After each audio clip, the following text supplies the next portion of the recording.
أكتر وجع إنك تلاقي اللي أذاك بيعيش دور الضحية ويلبسك تهمة أنت بريء منها.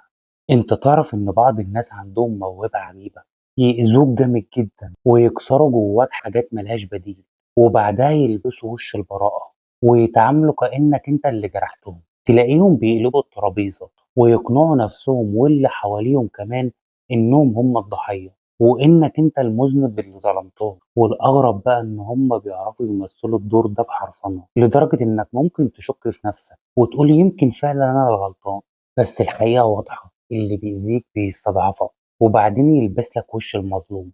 ده إنسان يا معلم بيعرف يزور الحكاية زي ما بيزور مشاعره بالظبط.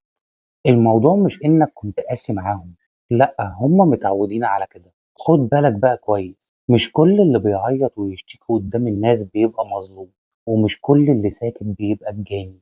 ساعات السكوت بيبقى حماية للكرامة، وساعات بتسيب الدنيا تكشفهم. من الآخر يا أبو حميد، ما تحاولش ترد بنفس الأسلوب، عشان الفرق ما بينك وما بينهم إنك شايل قلب نضيف وهم شايلين قلوب سودا. الصح إنك تسيبهم يمثلهم، والزمن كفيل إنه يكشفهم.